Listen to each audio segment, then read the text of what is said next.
Muy buenos días, estimadas señoritas, estimados caballeros.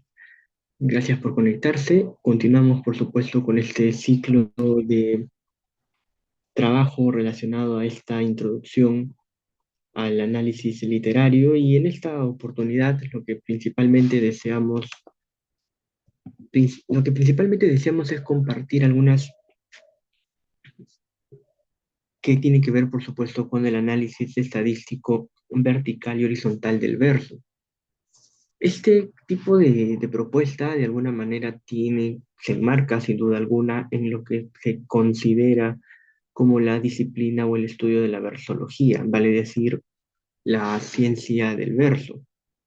Una versología, por supuesto, que lo que busca en principio es definitivamente estudiar la noción de ritmo desde diferentes niveles y no únicamente entenderla como una mera organización prosódica o como una mera sucesión de tiempos marcados y no marcados. Si bien es cierto, vamos a enfatizar con los ejemplos que hemos traído de aplicación con relación a este tipo de alternancia, em, el ritmo en general o el ritmo en la actualidad se entiende como un fenómeno que abarca diferentes experiencias y realidades humanas.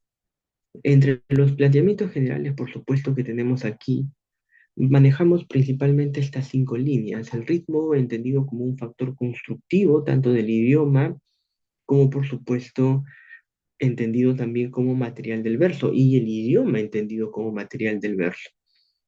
En otras palabras, se entiende que el ritmo, al ser una construcción con casi connatural de los diferentes objetos de la naturaleza e incluso los ciclos vitales del hombre, o de la persona, mejor dicho, se considera como un elemento o un factor que genera y que es capaz de brindarle esa cualidad de, esa cualidad de calidad, por decirlo así, a un poema, a un texto en particular, por supuesto.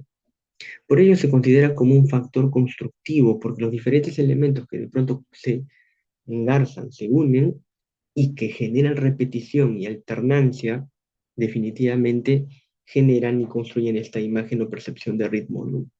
Y el idioma, porque justamente las propiedades prosódicas del idioma es empleado y utilizado como material para la construcción justamente del verso, como a veces se suele mencionar, un poema no está construido con objetos, ni mucho menos con ladrillos, por decirlo así. Está construido siempre o mayoritariamente con palabras.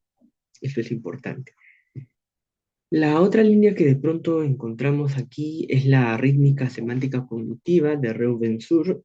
Uno de sus principales planteamientos radica en que la cuestión de la poética, la cuestión de la versología, la cuestión del metro, se puede llevar incluso a un análisis de base cuantitativa, tiene que ver muchísimo con la teoría empírica de la literatura, vale decir, se manejaría ya no tanto desde una cuestión estrictamente argumentativa o interpretativa en cuanto a análisis de la calidad del discurso, sino que ahora también con lo que propone Sur se puede arribar a nociones, a conclusiones muy auspiciosas, recurriendo incluso a otras metodologías, incluso programas, máquinas, aplicaciones para estudiar las cuestiones sonoras, eufónicas, rítmicas de la poesía. El verso, por supuesto, se encuentra integrado y esto es lo que se rescata de Yuri Tinianov y, por supuesto, Itamar Bensuar. Es un verso integrado, por supuesto, a la serie literaria. En otras palabras, el verso en cuanto tal no está aislado. El verso siempre está en diálogo constante con otro tipo de manifestaciones, pero esto no significa que se cree que se pueda llegar a crear una dependencia. El verso, por supuesto, se desarrolla, el verso, por supuesto, se despliega como verso y entre dinámica con sus propias propiedades, con sus propias cualidades o propiedades. Y no necesariamente recibe, pues, impulsos determinantes que provengan de la serie social o la serie económica. Mantiene diálogos con estas series, por supuesto, mantiene diálogos con estas otras esferas del saber, del conocimiento, definitivamente, pero no se somete a estas, sigue desarrollándose y sigue, por supuesto, em, creciendo, manifestándose de manera, pues, paralela y en diálogo con estas otras esferas.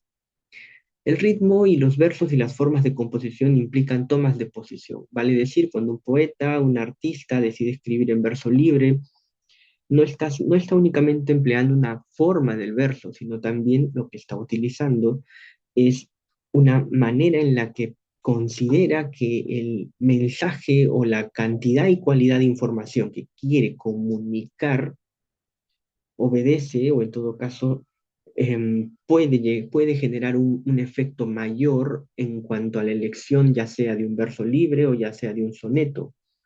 Incluso una persona que puede escribir utilizando un epigrama o incluso una persona que puede escribir empleando es la especie del madrigal o incluso, ¿por qué no?, una silva, una lira sextina, por decirlo así, no solamente no evidencia, mejor dicho, que un gusto erudito por la elección de estas formas, sino que, por supuesto, lo que está haciendo es dialogar con la tradición, rescatar una forma de la tradición, insertarlo en un nuevo contexto de enunciación y a partir de allí definitivamente ofrecer un diálogo tenso entre la tradición que respalda determinada forma de composición y definitivamente el momento, el ahora en el que esa forma estrófica se está actualizando.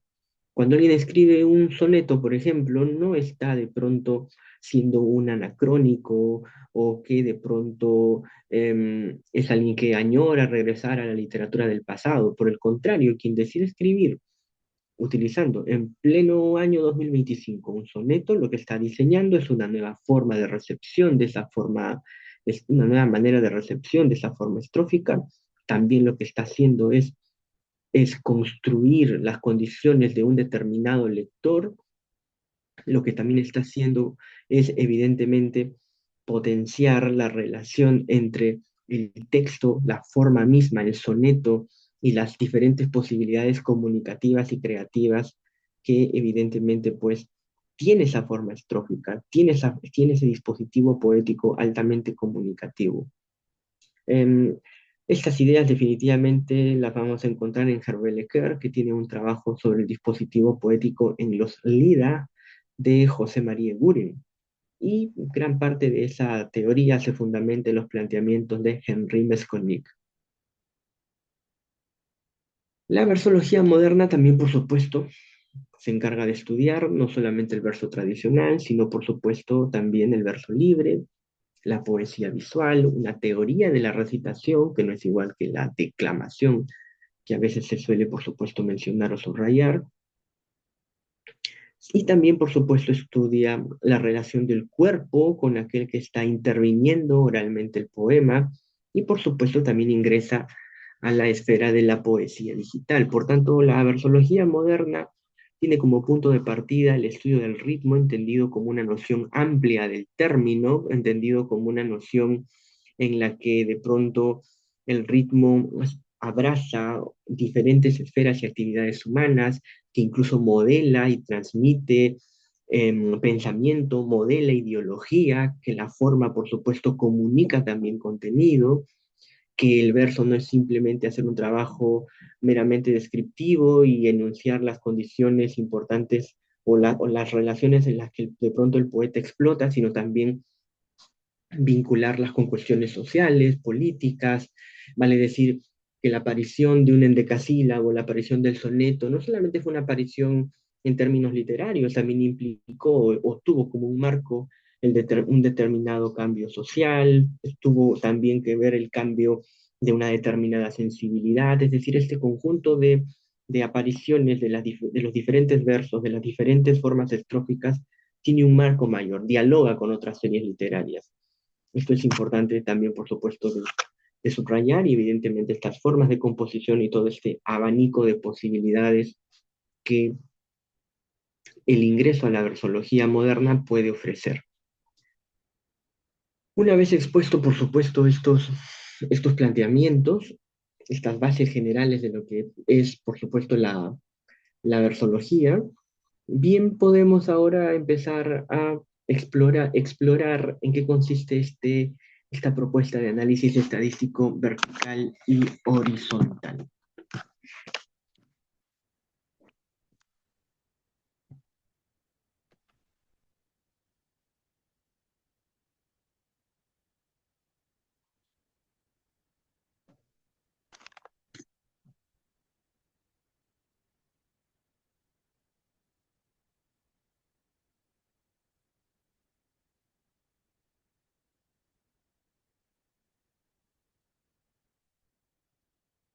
Un análisis estadístico vertical del verso implica, como el mismo nombre lo indica, realizar en primer lugar una identificación de un conjunto de elementos del poema, realizar una determinada contabilidad, unas operaciones matemáticas muy sencillas y establecer un conjunto de conexiones y posibilidades que el poema, por supuesto, expresa. El análisis estadístico vertical está inicialmente pensado para un poema escrito en verso regular. Un poema en verso regular es aquel poema que, por supuesto, tiende a respetar la misma medida silábica en cada uno de sus diferentes versos. Es decir, podemos encontrar un poema que esté escrito principalmente en octosílabos, versos de 8 sílabas, como también podemos encontrar poemas cuya totalidad estén escritos en versos de 11 sílabas métricas, vale decir, la medida endecasilábica. Si nosotros encontramos de pronto un poema que tiene todos sus versos con la misma medida silábica, entonces será recomendable emplear el análisis estadístico vertical. ¿Qué permite un análisis estadístico vertical? Permite en principio identificar dos aspectos claves: la idea de una constante métrica y la idea de una tendencia métrica. ¿Qué es una constante métrica? Una constante métrica es aquel elemento que puede ser de base rítmica, de base semántica o o algún otro aspecto que que se manifiesta como un elemento predominante en la composición, organización, estructuración del poema. ¿Qué cosa es una tendencia métrica? Una tendencia métrica es aquel elemento cuya frecuencia de aparición es menor. Para ello, por supuesto, vamos a utilizar determinadas fórmulas para poder identificar un porcentaje que nos dirá en un primer momento qué elemento del verso puede funcionar como tendencia y qué otro como constante. Dicha estas ideas preliminares, vamos a mostrar lo siguiente. Estos son unos pasos que quiero compartir en principio de cómo desarrollar un análisis estadístico vertical. Cada uno de estos pasos, por supuesto, van a estar desarrollados en las siguientes diapositivas, con varios ejemplos. El análisis estadístico vertical, entonces, es un tipo de análisis que lo que busca es aplicarse concretamente a un verso medido o verso regular. Si de pronto alguien encuentra en un poema dos medidas silábicas diferentes, ¿puede funcionar el análisis estadístico vertical? Puede, por supuesto, también funcionar. Puede ser útil, puede ser operativo, sin duda alguna. Pero para ello se recomendará más bien que se pueda trabajar con dos cuadros que en su momento veremos completamente distintos. Y luego, ¿por qué no integrarlos? Voy a proceder a leer cada uno de los pasos del análisis estadístico vertical y luego de leerlos inmediatamente pues iré a la práctica. Iré a la práctica. En primer lugar, se procede a realizar la ubicación de los tiempos marcados en el poema. Como hemos señalado que este análisis estadístico vertical es más adecuado, es más idóneo, es mucho más funcional para poemas que utilizan verso regular o verso medido, va a ser importante que nosotros podamos recordar o tener presente al menos la identificación de los tiempos marcados.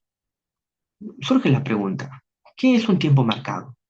Un tiempo marcado es aquella sílaba que recibe un acento de intensidad o simplemente un acento.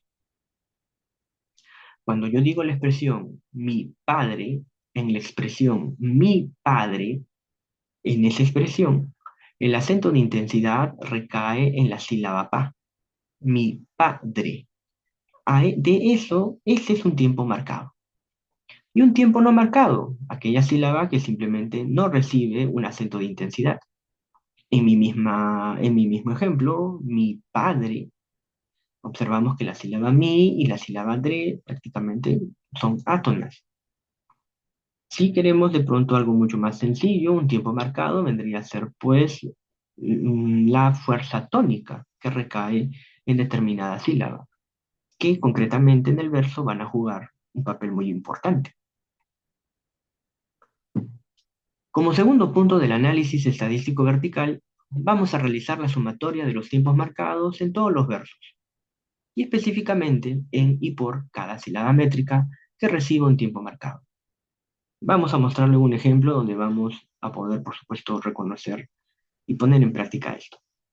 Estos pasos, que pueden resultar hasta cierto punto un poco engorrosos o dificultosos, con los ejemplos van a observar que para nada lo son. Tercer punto. Se realiza el cálculo porcentual que consiste en la suma total de los tiempos marcados de determinada sílaba multiplicada por el factor 100. Con ello obtenemos el porcentaje para identificar las tendencias y las constantes métricas en un poema. Cuarto paso. El resultado obtenido se divide con el número mayor de tiempos marcados que presenta el poema, que generalmente coincide con el acento oracional final o el acento versal final, principal o también llamado axis rítmico. ¿Qué cosa es un axis rítmico? ¿Qué cosa es un acento oracional final o un acento versal final? Es el último acento es el último acento reconocible en un determinado verso. Si de pronto ustedes me acompañan a revisar brevemente el título dice el análisis estadístico vertical. Observarán que la última palabra es vertical y que en la palabra vertical el tiempo marcado cae justamente en la sílaba cal, vertical. Este viene a ser el axis rítmico, este viene a ser el acento oracional final o el acento versal final. Claro, imaginando por supuesto que este título es un verso. Lo mismo sucede en un poema. Todos los poemas escritos en el castellano o en cualquier idioma tienen de alguna manera un acento principal final. En español, a este tipo de realidad versal se le conoce, por supuesto, con el nombre de axis rítmico. Es el famoso tiempo obligatorio final. Tiende a ser uno de los tiempos marcados más importantes, más influyentes también. Quinto paso. El resultado que hemos obtenido de la operación matemática del tercer y cuarto paso constituye el porcentaje de los acentos o tiempos marcados a partir de los cuales se establece la frecuencia que indica el carácter de constante o de tendencia. Estos 5 pasos, que pueden acaso resultar por el momento un poco inquietantes, vamos a desarrollarlos de manera detenida en los siguientes ejemplos. Voy a utilizar uno de mis ejemplos que prácticamente es como mi caballito de batalla, como quien dice, porque es uno de los poemas muy didácticos a la hora de poder compartir las ideas relacionadas con el análisis estadístico, con el análisis estadístico vertical. Quisiera saber si existe la posibilidad de que alguno de ustedes, que ahora me acompaña amablemente en esta sesión, se animan a leer este poema en particular. Es decir, el poema Los Cuervos, de Manuel González Prada. He colocado simplemente ahí las iniciales del autor. ¿Alguno de los que ahora me acompañan amablemente desearían leer este poema? O claro, bueno, no sé si la condición que tenemos en esta sesión de Zoom permite activar libremente los micrófonos. Eso también es un punto a consideración.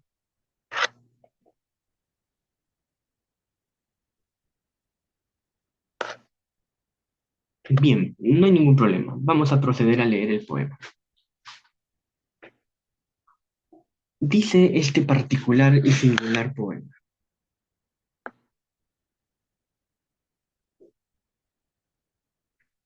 Bajo dosel, bajo dosel de gualda, nubarrones de cuervos aparecen y graznan. Hidrofóbicos luchan y en el campo destilan cálida roja lluvia.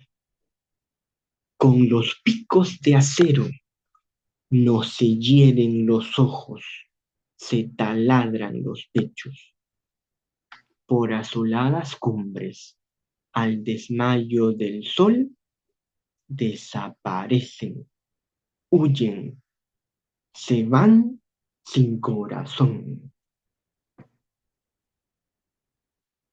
Este poema, que por supuesto ha sido estudiado entre sus más importantes estudiosos, porque no ha sido el gran Estuardo Núñez, que justamente utiliza este poema para compararlo con Los Reyes Rojos de José María Guren. Es un poema sumamente sintético, concreto, es un poema que tiene una carga simbólica también sumamente importante. ¿Qué dice el primer paso? El primer paso, por supuesto, nos dice lo siguiente. Lo que he colocado aquí en este cuadro inicial es el número de versos. Lo que he hecho es enumerar cada uno de los versos. En total encuentro que estamos ante un poema de 13 versos. En total tenemos 4 estrofas. Las 3 primeras son versos. Bueno, las 3 primeras estrofas están conformadas por 3 versos y la estrofa final por 4. Siguiendo nuestro primer paso, por el momento voy a pedir que ignoremos esta columna. Quiero centrarme principalmente aquí. Cimas prosódicas, sílabas del tiempo marcado. Como ya hemos señalado, lo primero que tenemos que hacer es reconocer dónde caen los acentos o los tiempos marcados en cada uno de los versos. Aquí va a ser importante que podamos recordar aquello que de pronto logramos aprender, adquirir en algún curso formativo o introductorio relacionado con métrica. Dada la brevedad de esta presentación y de las 2 sesiones que tenemos, no me puedo permitir ingresar a explicaciones del cómputo silábico, por decirlo así, o del reconocimiento de tiempos marcados. Sin embargo, la práctica que podemos desarrollar aquí brevemente, verso a verso, puede permitirnos identificar y reconocer fácilmente los tiempos marcados. Si vamos de manera detenida, el golpe sería así. Bajo dosel, 1, 2, 3, 4. Acá coloco, por supuesto, el número 4. De gualda, 5, 6. Alguien de pronto se preguntará, ¿por qué no le añado un tiempo marcado abajo? Porque la condición de bajo es porque la palabra bajo es realmente una preposición. Y las preposiciones, al igual que la preposición de, se consideran como palabras vacías, por decirlo así. Por eso, el primer tiempo marcado en el primer verso cae en cuarta sílaba, en cuarta y sexta.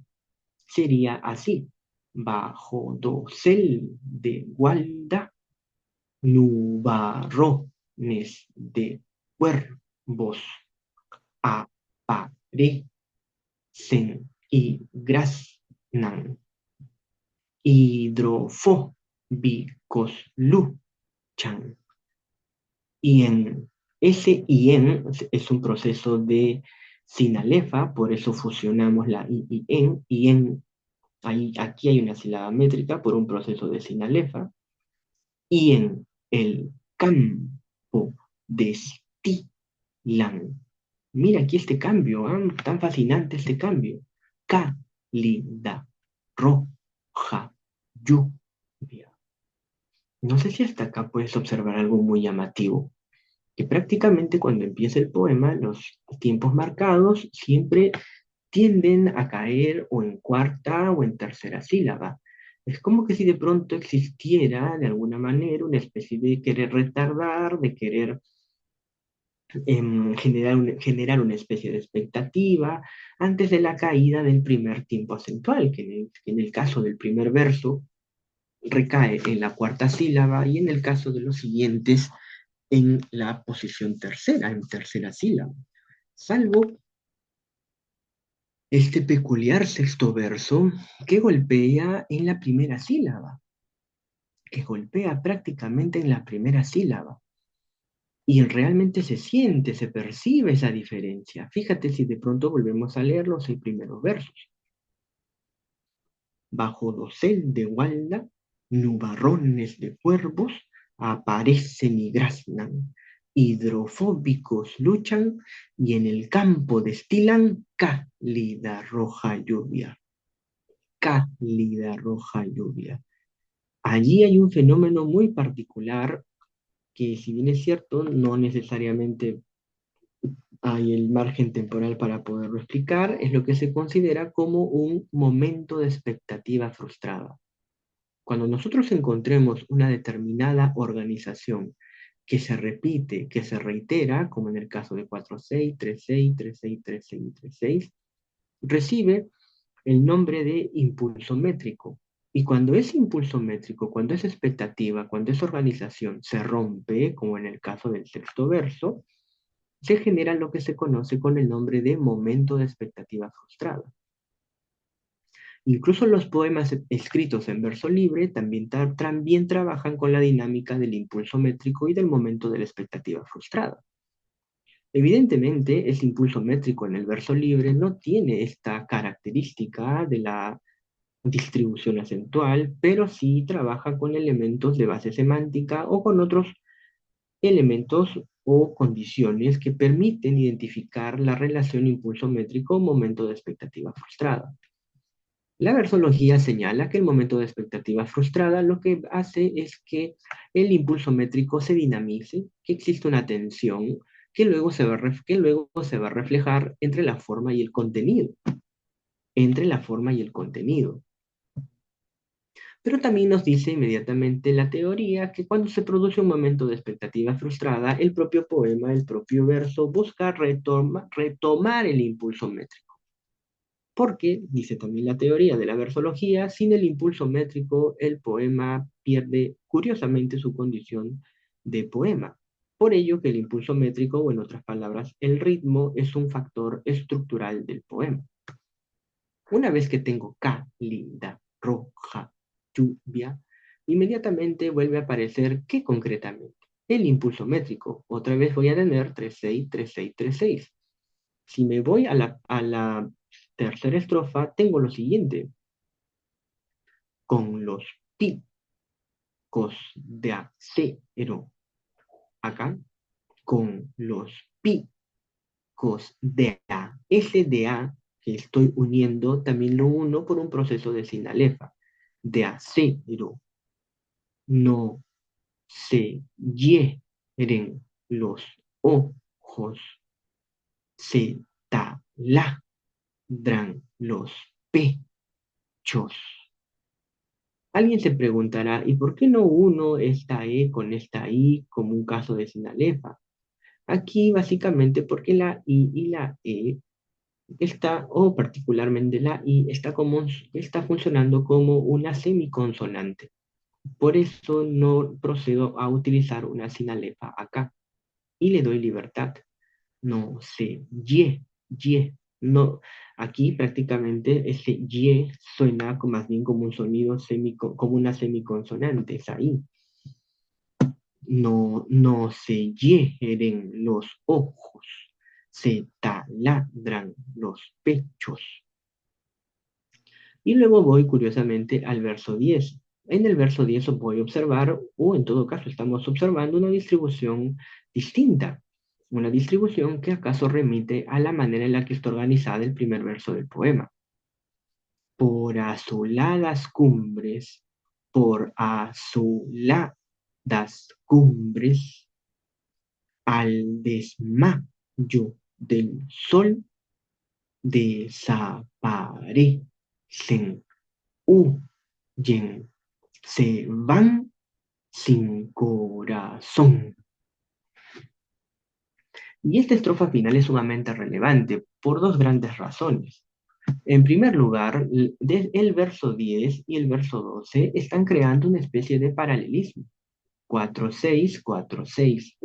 Al desmayo del Sol está retomando básicamente el impulso métrico. 3-6, 3-6, 3-6.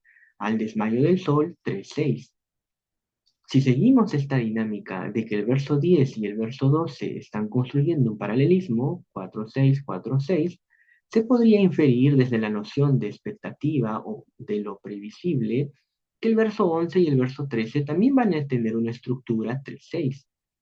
Sin embargo, el verso final, el verso 13, rompe la estructura de la iteración, rompe la frecuencia de aparición, rompe el posible paralelismo y lo hace con la aparición de un tiempo marcado que prácticamente no tiene otra aparición más que únicamente en el verso final. ¿Por qué? Porque estamos, señoritas caballeros, ante el cierre del poema. Y a nivel del sentido, estamos también ante la resolución de la batalla o enfrentamiento de los cuervos. Se van sin corazón. Y es interesante que los acentos de intensidad en el verso final estén recayendo básicamente en sonidos nasales, en sonidos que suenan, por decirlo así, sonidos que retumban, si me permiten mencionarlo de esa manera, para hacerlo más ilustrativo posible. Fíjate en la secuencia, se van sin corazón.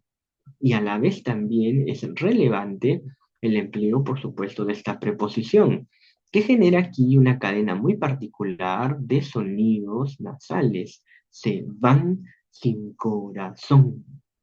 Alguien me preguntará, ¿y por qué no le doy un tiempo marcado al término sin? Simplemente porque es una preposición. Sucede lo mismo que con la expresión bajo. Una vez que he desarrollado y reconocido los diferentes tipos marcados, ya tengo el primer paso, por supuesto, ya tengo el primer paso. Lo que voy a hacer es realizar la contabilidad. Tengo mi poema Los Cuervos, ya desarrollé, por supuesto, la contabilidad de manera intencional. He colocado los tiempos marcados que solamente tienen única aparición en el poema, una única aparición en el poema y estos otros del color azul que prácticamente también constituirían movimientos o en todo caso distribuciones acentuales distintas del conjunto. Si recordamos un poco lo que mencionábamos hace unos minutos sobre lo que es una constante métrica y una tendencia métrica, sin necesidad por el momento de hacer el cuadro o hacer la estadística, ustedes podrán observar que el acento obligatorio final es el que, por su mismo carácter de obligatoriedad, tiene prácticamente todos los tiempos marcados, todos los acentos posibles. Esto, por supuesto, es una constante obligatoria, permítanme mencionar ello. Pero en segundo lugar, la acentuación o el tiempo marcado en posición de tercera sílaba es la otra gran constante métrica. Las tendencias, en cambio, lo encontramos en la sílaba 1 y en la sílaba 2, que solamente aparece una única vez. Esto podemos, por supuesto, traducirlo en el siguiente cuadrito. Construimos un cuadro en el que colocamos en la parte superior cada una de las sílabas. Y por supuesto, en la segunda fila, lo que hacemos es consignar la cantidad de aparición de los acentos de intensidad en cada una de las sílabas. Así observo que en la sílaba 1 solamente tenemos un solo acento de intensidad. De la misma manera, por supuesto, que en la segunda sílaba. Un solo acento de intensidad. En cambio, como muy bien ya estarán observando, en la tercera sílaba tengo en total 8 tiempos marcados. Ya es un número muy significativo, es un número a todas luces amplio. En la cuarta posición, por supuesto, o en la cuarta sílaba, tengo en total 4 acentos de intensidad. Un fenómeno muy llamativo es que en la quinta sílaba prácticamente no tengamos ningún tiempo marcado, como observarán aquí. En cambio, inmediatamente la sílaba sexta tiene la total cantidad, tiene todos los tiempos marcados, que evidentemente coincide con el número total de versos del poema. La séptima sílaba, por supuesto, no tiene ningún tiempo marcado. Así, la estadística nos indica que la primera sílaba solamente tiene uno, la segunda uno, la tercera ocho, la cuarta sílaba cuatro veces aparece un tiempo marcado, en quinta y séptima no aparece ningún tiempo marcado y en sexta, por supuesto, tenemos el total de 13 tiempos marcados. Con la información que tenemos, por supuesto, en ese primer cuadro, procedemos a hacer lo que en nuestros pasos es el cálculo porcentual. Vale decir, la cantidad total de tiempos marcados de una sílaba métrica. Cantidad total de tiempos marcados de una sílaba métrica. Si quiero examinar el porcentaje de la primera sílaba, o quiero identificar o descubrir el porcentaje de la primera sílaba, busco la cantidad total de tiempos marcados de una sílaba métrica. Aquí, el número total de tiempos marcados es solamente uno. Ese uno tendría que multiplicarlo por el factor 100, 1 por 100, y dividirlo entre la cantidad total o entre la cantidad total de tiempos marcados que se encuentre, pues, ya sea en el axis rítmico o ese tiempo obligatorio final, que en este caso es, pues, sin duda alguna, la sexta sílaba. No podría hacerlo con la tercera sílaba porque observo que el tiempo obligatorio final es el que finalmente termina remarcando, termina dominando todo. Así que mi operación sencilla sería 1 por 100 entre 13. Haciendo justamente el conteo, tendría lo siguiente. Multiplico, quiero saber cuánto es el porcentaje de presencia de tiempos marcados en la primera sílaba.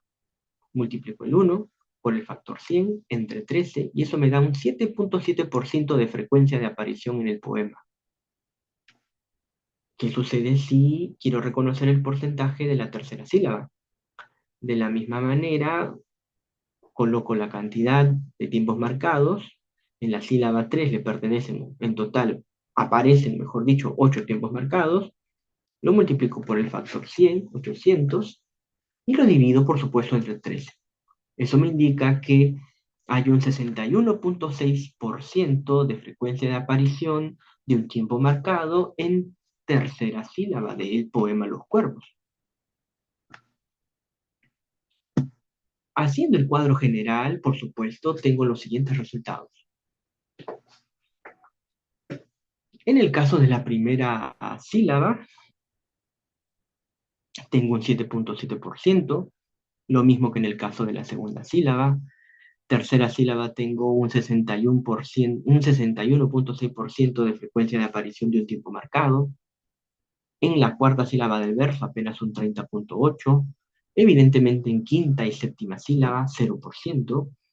Y en sexta sílaba, por supuesto, tengo el 100% de frecuencia de aparición del tiempo marcado en el poema. Con toda esta información estadística, por supuesto, lo que podemos desarrollar también es una gráfica. Es decir, puedo desarrollar lo que se conoce en versología como la curva métrica del poema. En el denominado eje de las abscisas se colocarán las sílabas del verso, todas sin excepción, así no posean tiempo marcado alguno. En el eje de las ordenadas se colocan los porcentajes obtenidos por los tiempos marcados. Tercer paso, se unen los puntos que permitirán graficar la curva métrica del poema. Tenemos el cuadro estadístico vertical del poema Los Cuervos, con los diferentes porcentajes, que van desde un 7.7%, pasando por un 30.8%, hacia un 61.6% y evidentemente un 100%. Pero ¿qué sucede si yo quiero traducir, si yo quiero ver, si yo quiero visibilizar cómo es el ritmo o la curva métrica de este poema? Vale decir, cómo suena estadísticamente este poema. Tendría la siguiente gráfica. Aplicando, por supuesto, los puntos anteriores y teniendo muy presente mi cuadro estadístico, observo que el poema Los Cuervos tiene esta representación a nivel de la gráfica. Vale decir que cuando uno lee el poema Los Cuervos de Manuel González Prada, la curva métrica o el movimiento de los tiempos marcados tiene esta forma. Eso es muy llamativo, muy interesante de examinar y de explorar. Por supuesto, la información que hemos obtenido, esta información cuantitativa, deberemos transformarla en información cualitativa. La brevedad de este importante curso, que es básicamente una introducción, es mostrar simplemente esta herramienta. Lamentablemente, el tiempo no nos permitirá dar ese otro salto a cómo traducir esta información cuantitativa en información cualitativa. Lo que sí podemos llegar a observar, o en todo caso apuntar, es que este tipo de acercamiento es sumamente importante para poder establecer lazos de relaciones, préstamos, o como plantea uno de los versólogos más importantes, Oldrich Bielich, el análisis estadístico vertical puede llegar incluso a alcanzar hasta un 80% de confiabilidad para identificar o determinar ciertas paternidades dudosas con relación a un determinado poema. Incluso también puede ayudar muchísimo a aquellos que se dediquen al terreno de la traducción, con la finalidad de observar cómo es el desplazamiento de la curva métrica entre el idioma, en el idioma en el que uno quiere de pronto traducir, o, o, o la curva métrica del idioma del poema original. Esto también es importante. Pero el análisis estadístico vertical también es sumamente valioso para una disciplina de la métrica llamada métrica histórica, en el que, haciendo los análisis estadísticos verticales de diferentes poemas, vale decir, diferentes muestras, se puede llegar incluso a examinar, se puede llegar incluso a realizar contrastes con relación a la evolución o desarrollo de una determinada medida silábica. ¿Qué sucede si ahora desarrollamos una especie de recorrido por el octosílabo de un determinado poeta? En este caso, la figura de Manuel González Prado. Si alguno de ustedes está interesado en profundizar sobre las cuestiones de este análisis estadístico vertical, yo recomendaría enormemente empezar por los poemas de Manuel González Prada.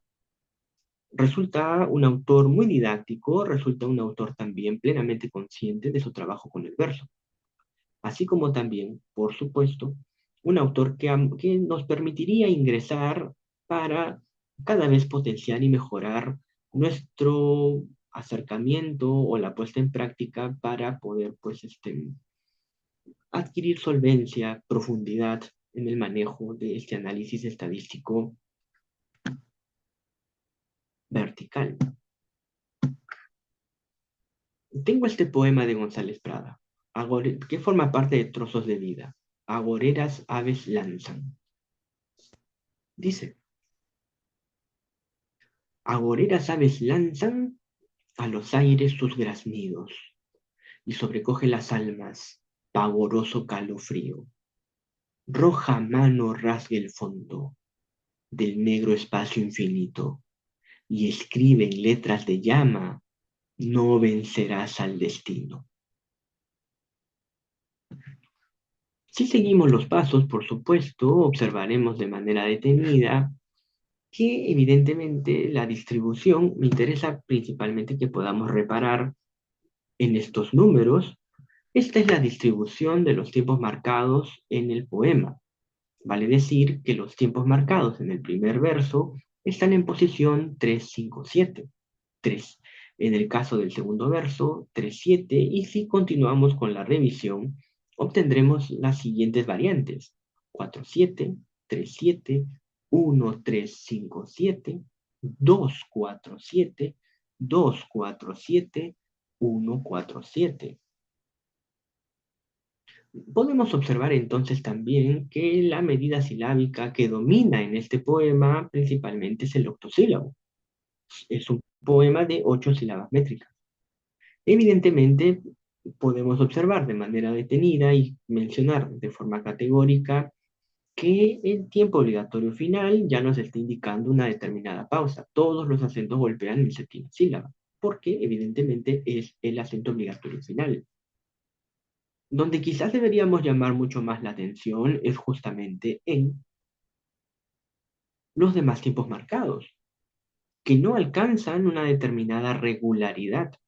Estamos hablando de un poema escrito en octosílabos, que es uno de los versos, una de las medidas silábicas más famosas en el español, una de las más populares, también es preciso indicar.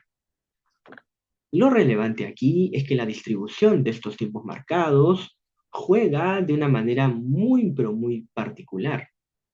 Si ustedes miran de manera detenida, los golpes en tercera posición y en cuarta posición parece que son los que están hasta cierto punto dominando el poema, pero no son los únicos. También aparecen golpes acentuales en quinta sílaba, así como también en segunda y en primera. No necesariamente se creó un paralelismo, salvo estos versos 2, 4, 7, 2, 4, 7, que son los únicos que guardarían cierta uniformidad en el conjunto, mientras que los demás sí tienen una distribución, acaso hasta cierto punto, comillas, más caótica. Esto se puede traducir en la siguiente información. Si yo realizo el conteo, por supuesto, y también evidentemente realizo el cálculo porcentual, obtengo lo siguiente: 25% para la primera, 25% para la segunda, un 50% para la tercera, para la cuarta también.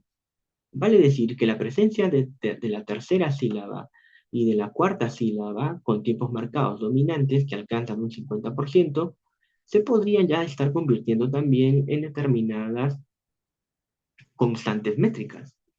Mientras que la primera, la segunda y la quinta sílaba, que reciben una determinada acentuación, pues alcanzan un 25%. Es muy llamativo observar esta progresión. Tienes del 25%, 50%, 25%, bajas a cero y subes a 100. Es como que si de pronto prácticamente los tiempos marcados guardaran una proporcionalidad de relación de 1 a 2 en sus diferentes sílabas. Es muy sugerente ello. Si yo quiero traducir esta información a una curva métrica, tendría lo siguiente. Así marcha la curva métrica cuando alguien lee el poema de González Prada, Agoreras Aves. Es muy llamativo. Vale decir que, como muy bien ustedes podrán apreciar, en la séptima sílaba tenemos el 100%, pero todo el movimiento acentual tiene este giro, tiene esta dinamicidad. Observamos que tanto en primera sílaba como en segunda, el 25% es sumamente dominante, así como también en quinta, 25%. Donde vamos a observar dos mesetas muy particulares es entre la tercera y la cuarta sílaba. Hay una meseta allí, así como también el paso de la primera a la segunda sílaba también implica una meseta. No es una curva, por decirlo así, que marche a partir de picos, sino es una curva que de alguna manera muestra cierta trabazón y que puede ser prácticamente y que puede corresponderse muy bien, si me permite retroceder, con la dinámica misma que tienen los diferentes versos acá, o los diferentes versos y sus respectivos tiempos marcados. Hay una tal variabilidad que quizás acá podemos ver que todo puede ser caótico. Sin embargo, cuando ya hemos revisado el cuadro, más bien observamos que hay cierta simetría, cierta proporcionalidad. Y lo que revela la curva, por supuesto, es también esa proporcionalidad o esa simetría a partir justamente de la presencia de determinadas mesetas. Este es entonces la manera en la que funciona, por el momento, es el octosílabo en este poema, en Agoreras Aves de Manuel González Prada. Pero sucederá lo mismo en el poema si no encierras tú, también del mismo libro, trozos de vida. ¿Qué pasará si de pronto realizamos el mismo ejercicio? Leamos el poema. Si no encierra tu hermosura, lo divino en lo perfecto, dime el lunar de tu cara, la imperfección de tu cuerpo, y en los febriles arranques de mi amor demente y ciego, olvidaré tus hechizos y adoraré tu defecto. Definitivamente, haciendo otra vez la escansión, tengo lo siguiente. Si de pronto has guardado en tu memoria cómo se distribuían los tiempos marcados en el anterior poema, Aguareras Aves, ahora observa cómo es la distribución de los tiempos marcados en este mismo texto. Hay algo muy particular. Si recordamos el poema anterior, también habían golpes acentuales en tercera sílaba. Y si recordamos un poquito más el texto anterior, existía en la tercera sílaba hasta la presencia de 4 tiempos marcados. En cambio aquí solamente contabilizamos 3. En el poema anterior, incluso hasta la sílaba 2, si mi memoria no falla, corrígeme por favor, recibía un tiempo marcado. En cambio aquí, la acentuación en 2 ha desaparecido completamente. De la misma manera, el tiempo marcado en 1 se mantiene, se mantiene. Miremos aquí también. El golpe acentual en la cuarta sílaba más bien tiene un mayor predominio. De los prácticamente 8 versos que tiene este poema, prácticamente en la cuarta sílaba hay 5 tiempos marcados. Vale decir, en 5 versos de 8, la sílaba cuarta recibe su respectivo golpe acentual. Un dato sumamente relevante es el golpe acentual en quinta. Solamente aparece una sola vez. Y representa, si vamos al terreno del contenido, a la palabra de mente. De mi amor, así lo tenemos aquí, de mi amor de mente y ciego. Sí, así lo tendríamos, de mi amor de mente y ciego. 3, 5, 7. Si yo realizo, por supuesto, el cuadro estadístico, tengo la siguiente información: la cantidad total de sílabas, el número de acentos, y los datos son sumamente aleccionadores. Vale decir que en este segundo poema octosilábico de Manuel González Prada, el primer tiempo marcado sigue teniendo 2 sílabas métricas y representa un 25%. A diferencia del poema anterior, la segunda sílaba métrica no tiene ningún golpe acentual. En el caso de la tercera sílaba, tengo ahora 3 tiempos marcados, que representa en total un 38%. Si recordamos el poema anterior, básicamente aquí era un 50%. La cuarta sílaba, por el contrario, reafirma su presencia con 5 tiempos marcados y me revela definitivamente un 63%. La quinta, por el contrario, solamente tiene un golpe acentual, equivale a un 13%, y vemos lo mismo que sucede en el caso anterior. Claro que sí, sexta y octava sílaba prácticamente no tienen ningún golpe acentual. ¿Por qué estas sílabas no tienen ningún golpe acentual? Porque son las sílabas que enmarcan, por supuesto, al acento obligado, a la sílaba que posee el tiempo obligatorio final. Si traducimos esta información estadística a la curva, aquí ya tenemos una curva muy distinta a la del poema Agoreras Aves. Es muy, muy llamativo eso. En este poema ya encontramos picos. En este poema ya encontramos una curva más definida. Hasta cierto punto, una curva que sube y desciende. En cambio, en la curva anterior teníamos una curva que descendía, se prolongaba en las 2 mesetas que mencionábamos, bajaba y luego crecía abruptamente hasta la séptima sílaba. Es interesante que el movimiento rítmico del poema, si no encierras tú, vaya o tenga este movimiento. Es decir, en la primera sílaba golpea de esa manera, luego baja abruptamente, luego sube hasta un 38%, luego vuelve a subir hasta un 63%, luego cae dramáticamente hasta un 13%, luego torna a cero y luego sube de manera exponencial hasta el 100%. Y luego, fin del poema, por decirlo así, cae hasta un 0%, o en la última sílaba del verso. Guardemos en nuestra memoria fotográfica este tipo de curva que nos ayudará muchísimo para contrastarlo con el siguiente poema. Otra vez González Prada, porque estamos revisando el octosílabo, al menos en tres poemas de González Prada del libro Trozos de Vida. El poema siguiente se titula ¿Qué me importa? Hermosísimo poema también. ¿Qué me importa si mi cielo obscurece ya la noche? No te amé jamás, oh mundo, negro charco de vidriones. Al puede ser de la tumba, voy sin pena ni temores, con el asco por la vida, con el desprecio de los hombres. Si realizo, por supuesto, la revisión, fíjate ahora esta plasticidad que tiene este octosílabo de González Prada. Observarás aquí que la primera sílaba tiene prácticamente tres tiempos acentuales. En los dos poemas anteriores, la primera sílaba apenas tenía dos tiempos marcados. Si observas de manera detenida, en el poema anterior no existía golpe acentual en segunda. Y los tiempos marcados en la tercera sílaba aquí crecen. En el primer poema eran cuatro, en el poema anterior eran cinco, ahora hay prácticamente seis. El- la cuarta sílaba cede, por decirlo así, su cantidad al acento anterior. El golpe en 5 sigue tímidamente apareciendo con una sola frecuencia de aparición y la sexta casilla definitivamente tiene que aparecer porque como ya podemos reconocer, es el tiempo obligatorio final.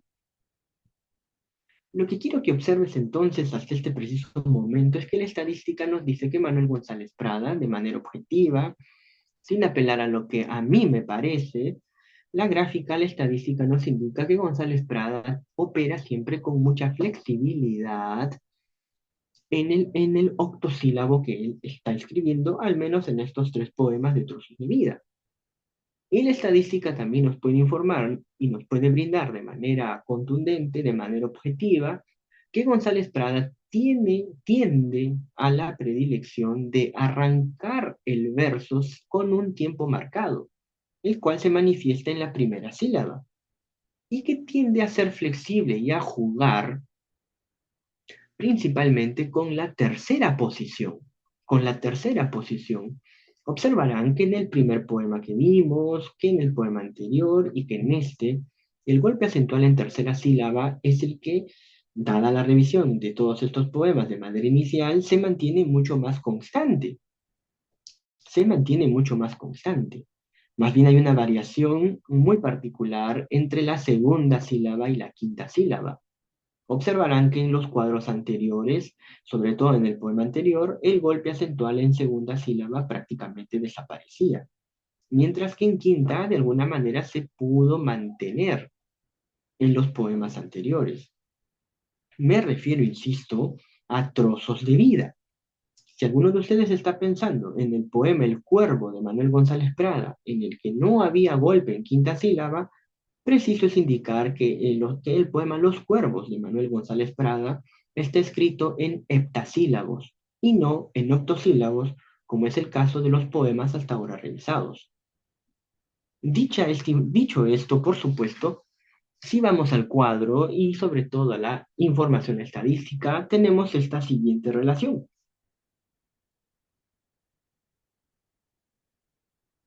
El primer tiempo marcado tiene un 38% de presencia, o perdón, la sílaba número uno tiene un 38% de frecuencia de aparición del tiempo marcado. La segunda sílaba, apenas uno, un solo acento, representa un 13%.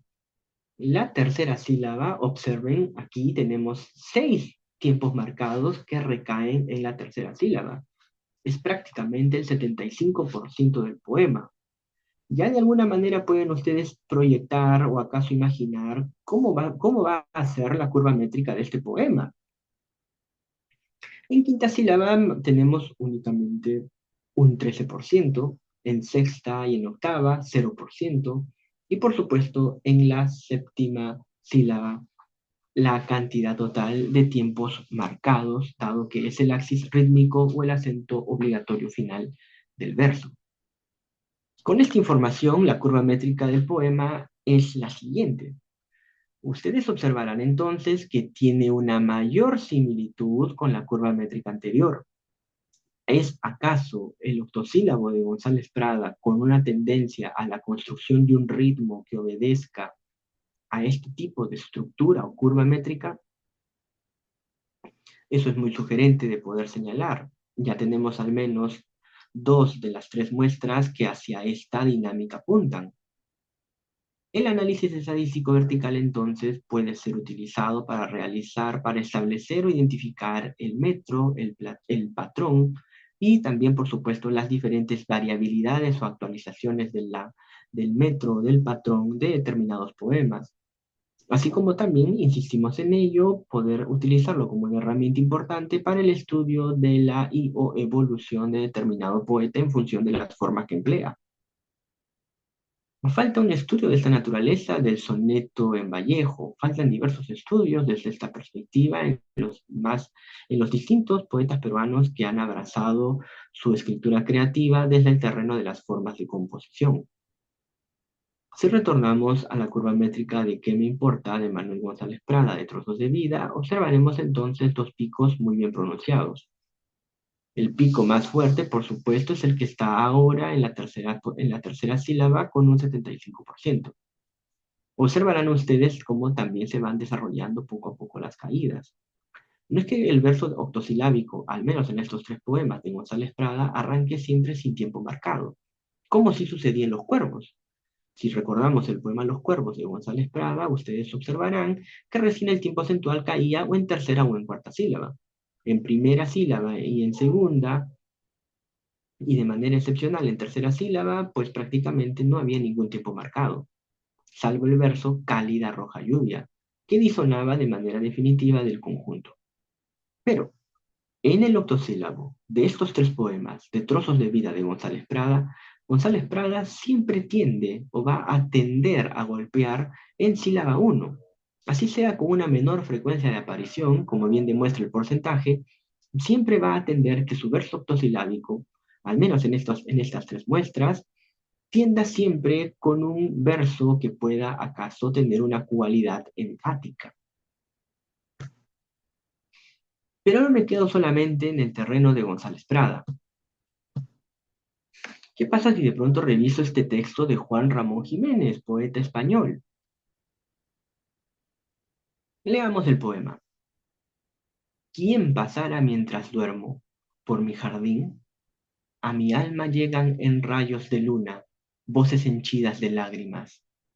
Muchas noches he mirado desde el balcón y las ramas se han movido y por la fuente he visto quimeras blancas y he bajado silencioso y por las finas acacias he oído una risa, un nombre lleno de amor y nostalgia. Y después, calma, silencio, estrellas, brisas, fragancias, la luna pálida y triste, dejando luz en el agua. Si realizamos prácticamente el estudio de la medida silábica, observaremos de manera detenida que este poema nocturno de Juan Ramón es también un octosílabo. Es también un octosílabo. Mira, aquí sucede algo muy llamativo. Espero que conserves en vuestra memoria cómo González Prada distribuía los tiempos marcados en el octosílabo. Esto es Juan Ramón. Observarás que Juan Ramón también tiene cierta tendencia a golpear en su octosílabo en la primera sílaba. Fíjate lo que sucede en la segunda sílaba. También hay una cierta tendencia a golpear allí. En tres, por el contrario, fíjate, lo que sucedía con González Prada es que le daba un mayor énfasis al golpe en tercera sílaba.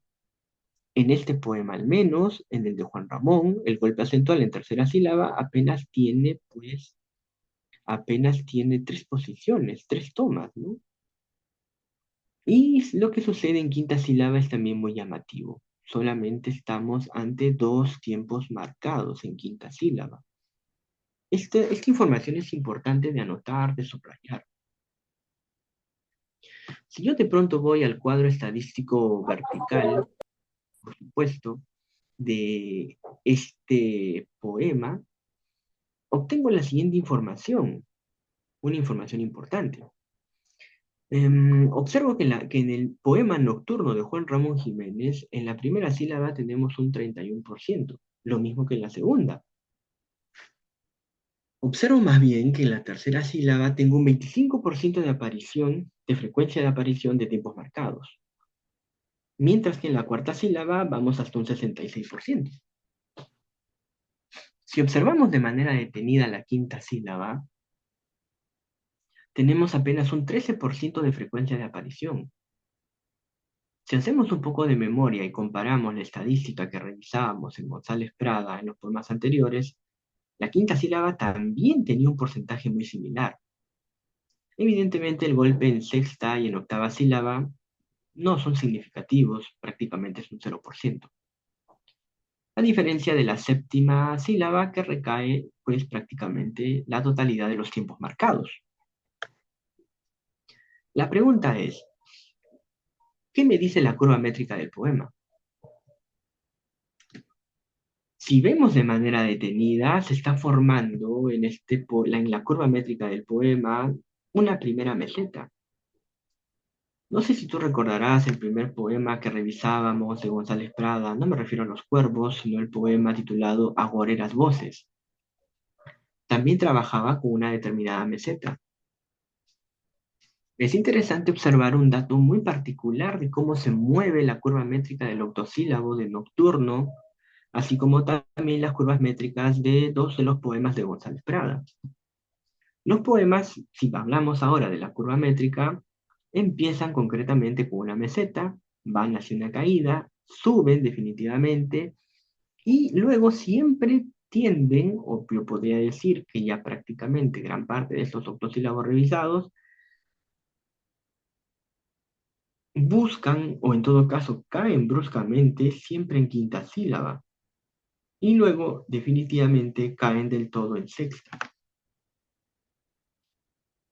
Vale decir que pareciese que en el octosílabo que estamos revisando, siempre en quinta y en sexta sílaba, a nivel del ritmo, a nivel de la distribución acentual, parece que la quinta y sexta sílaba soportaran prácticamente el movimiento desarrollado en las cuatro primeras sílabas, para que una vez generada la caída total, nuevamente se suba bruscamente hasta el 100%, como bien sucede en la séptima sílaba de este poema. Evidentemente, tiempo obligatorio final.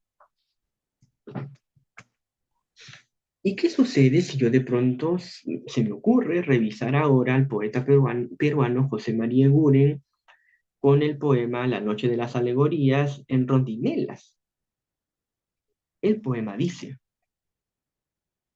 es la noche, celosías, fondo oscuro, alegorías, caperuzas y oropeles, mariposas, moscateles, la falena y el fantoche de la caja de la noche. Se ha venido la avionera de las sombras pasajeras. Se percibe de hora en hora la mantide rezadora. Se ven sombras capuchinas en el hall de las neblinas. Al panteón de la ladera vuelve el ánima enfermera. No es violeta de los faros, es la noche de ojos claros, con figuras encendida la pantalla de la vida.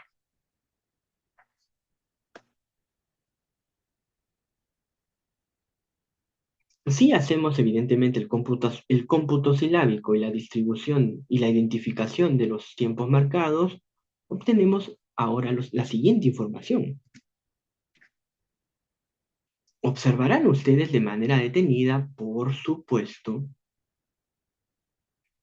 que el octosílabo que ofrece José María Eguren en La noche de las alegorías, más bien lo que ofrece, lo que muestra, es una contundencia en la distribución de los tiempos acentuales en tercera sílaba.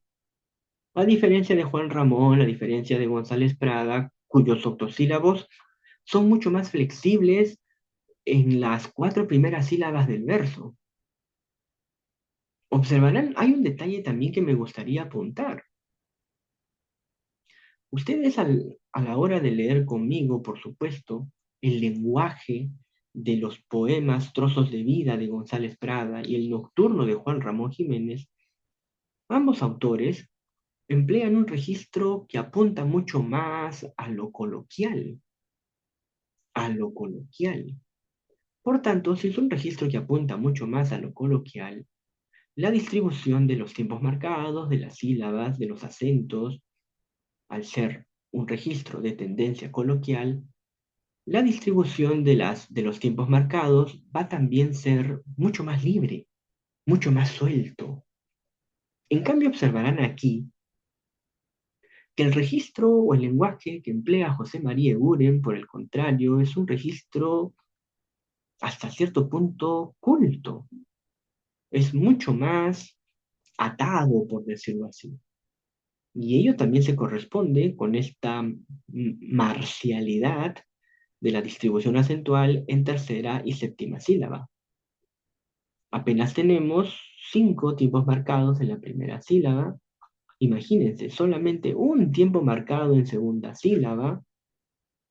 Prácticamente Eguren anula el golpe en cuarta sílaba. La quinta se mantiene. Observarán ustedes que también González Prada, Juan Ramón y ahora Eguren no anulan el tiempo acentual en quinta sílaba. No lo anulan, pero tampoco es que le den un protagonismo mayor. Al menos le brindan un porcentaje o una presencia de aparición o un tiempo marcado, por decirlo así, pequeñito. La pregunta es ¿por qué? ¿Acaso lo que se busca con golpear en quinta sílaba es que haya determinados momentos en la lectura y ejecución del poema que se precisen de determinados descansos, así como también que se pueda precisar de algunas relaciones entre la presencia del acento y la dimensión del contenido? La estadística, por supuesto, nos indica lo siguiente. En la primera sílaba del poema tenemos apenas un 28%, en la segunda solamente un 6%. La tercera sílaba se lleva todo el protagonismo con un 18%. Observarán aquí más bien que la cuarta sílaba no tiene ningún tiempo marcado. La quinta, por supuesto, se manifiesta con un 17%. En sexta y octava prácticamente no tenemos tiempos marcados. Y si revisamos de manera detenida, tenemos lo siguiente. Es muy llamativo, muy interesante observar cómo es la curva métrica del octosílabo de José María Eguren en La Noche de las Alegorías. Prácticamente es una curva casi perfecta. Tenemos 2 picos. Tenemos prácticamente una curva que se mueve a partir de picos. Y si de pronto volvemos una vez más al poema, el poema nos lleva por esos picos. Es la noche, celosías, fondo oscuro, alegorías, caperuzas y oropeles, mariposas, moscateles. La falena y el fantoche de la caja de la noche, se ha sentido la avionera de las sombras pasajeras. Es el ritmo que sentimos a la hora de leer. La curva métrica es sumamente ilustrativa para representar ese movimiento de lectura o ese movimiento de ejecución del ritmo que se diseña, por supuesto, en el cuerpo del poema. ¿Y qué pasa ya para ir cerrando esta primera sesión? Si revisamos este poema, La hamaca del destierro, de José Eusebio Caro, un poeta colombiano, que se observarán, su ciclo vital va de 1817 a 1853. Vale decir, estamos tomando diferentes autores en los que no necesariamente hay conexión y lo único que de pronto podría por el momento vincularlos es que practican el octosílabo. Y, dicho sea de paso, encontramos que sus octosílabos pueden guardar relaciones o afinidades muy significativas. El poema es extenso, debo señalar ello, por ello voy inmediatamente con la distribución acentual. El poema es hermoso, vamos a leer al menos unas partes, ¿no? Vuela, vuela, hamaca mía, y al ruido de tus alas adormece al desterrado que suspira por su patria. Pronta vuela, y cuando el sueño llene rápido la estancia y en los aires revolando nos remesa con su planta, que a mis labios baje, dile, y aspirarme de la blanca amapola del olvido en aromas empapadas, que del alma echar ya quiero las memorias despiadadas de los sitios que sonaron con los pasos de mi infancia. Observarán ustedes esa distribución muy particular, y es una distribución que se va desarrollando a lo largo de este extenso poema. Como bien pueden observar, para no leer el poema en su integridad, prácticamente José Eusebio Caro mantiene como columnas vertebrales del poema el tiempo marcado en tercera posición, así como también en séptima, 3-7, 3-7, 3-7. Si me permiten regresar al poema anterior, al fragmento anterior, también todo es 3-7. Y los versos se van moviendo en esta dinámica, 1-5, 1-5, 5-5-5. Acá también 1-5, aislados por supuesto, pero aquí aparece un golpe acentual muy llamativo, muy curioso, el golpe acentual en segunda sílaba. ¿Y qué nivel del contenido juega un papel relevante? Porque este tiempo marcado, que no lo hemos visto aparecer en ninguna otra parte, y que no es para nada un error del poeta, tiene su implicancia a nivel del contenido. Cuando se menciona, y tú, hija de los aires, la lectura del poema nos indicará que recién es en este verso en el que aparece la segunda persona. Por tanto, para que esa segunda persona pueda aparecer y pueda ser percibida, Caro y Cuervo opta por otorgarle o asignarle un tiempo marcado para generar justamente ese énfasis o esa llamada.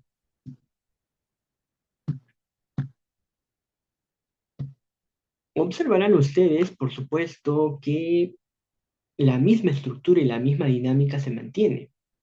Las columnas vertebrales siguen siendo la posición 3 y 7 y se juegan de manera relativa con la distribución en primera y quinta sílaba. La cuarta sílaba en este poema para nada está presente. Apenas un único golpe acentual en segunda sílaba. El cuadro de la hamaca del destierro nos lleva a la siguiente información. En la primera sílaba tenemos un 19.5%, en la segunda un 1.8%, en la tercera un 100%. En la cuarta, como bien ustedes han podido observar, no tenemos absolutamente nada. En la quinta, un 30.6%. En sexta, por supuesto, tenemos 0%, al igual que en la octava posición. Mientras que en la séptima tenemos el 100% de presencia de tiempos marcados. Es lo mismo que sucede en la tercera sílaba.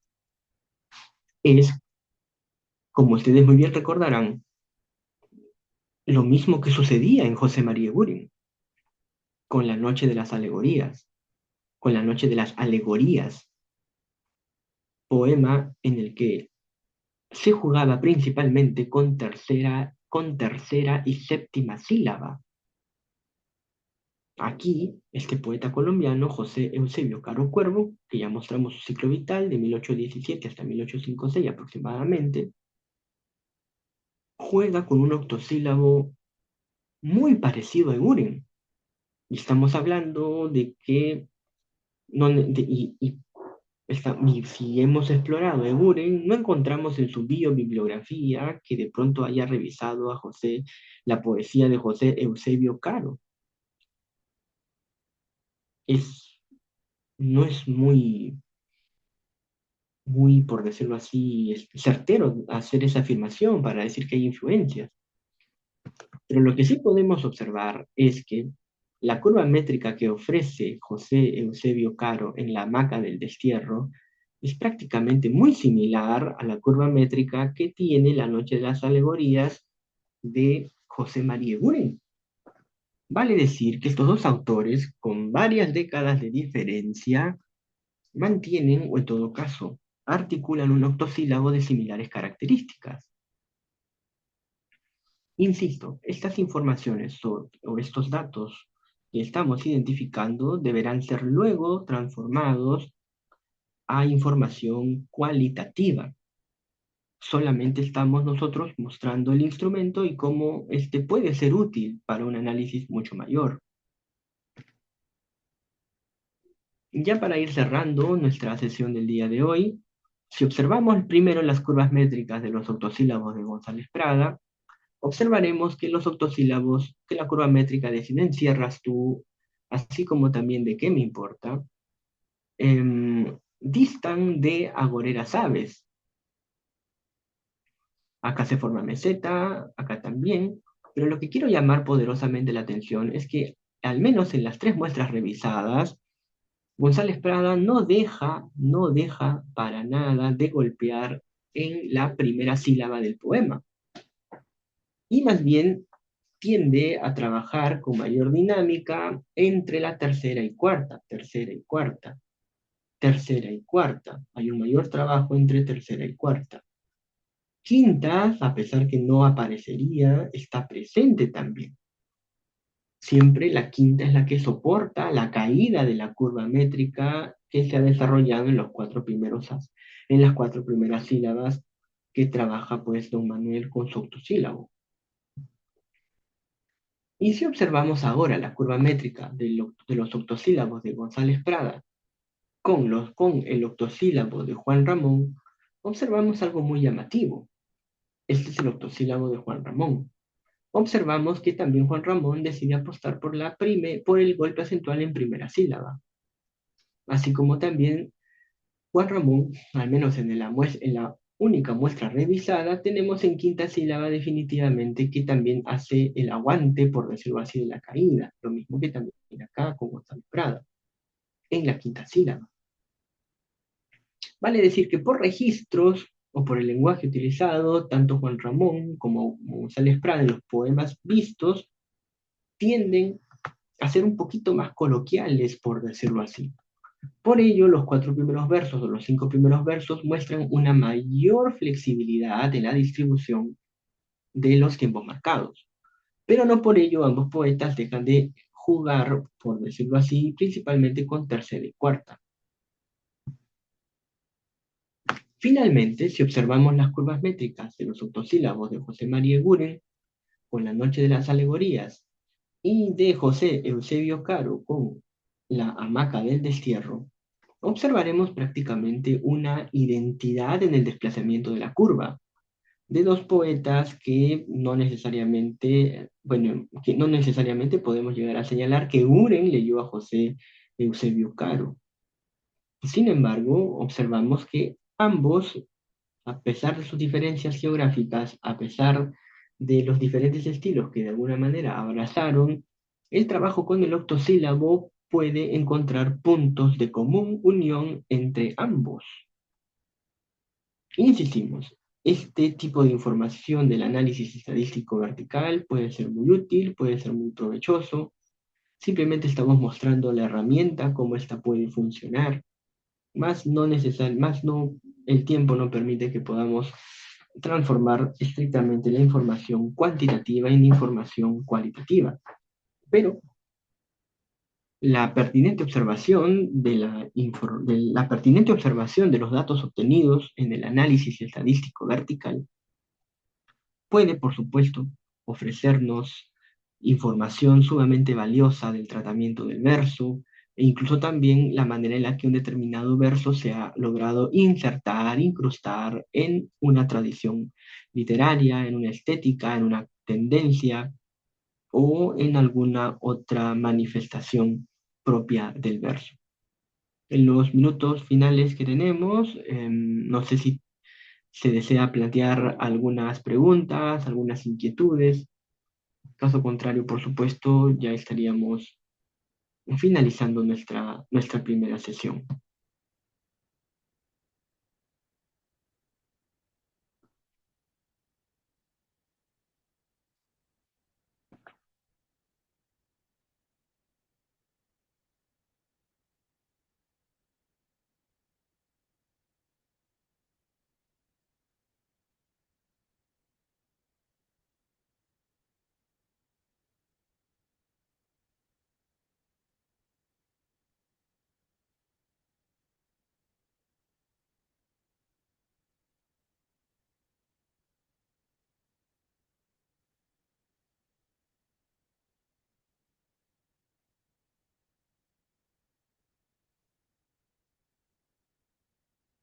Bien, en ese caso, agradecer enormemente que nos hayan acompañado en esta sesión.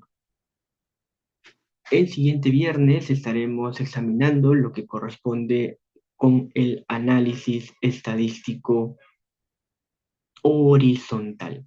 Esperemos que este tipo de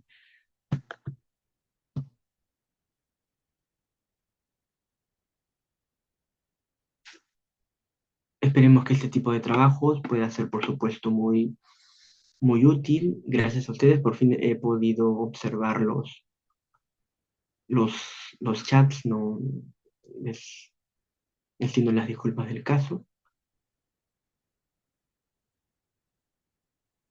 Estoy leyendo sus mensajes. Bueno, les doy enormemente las gracias por sus, por sus comentarios, por sus muestras de agradecimiento, que espero que puedan ser útiles.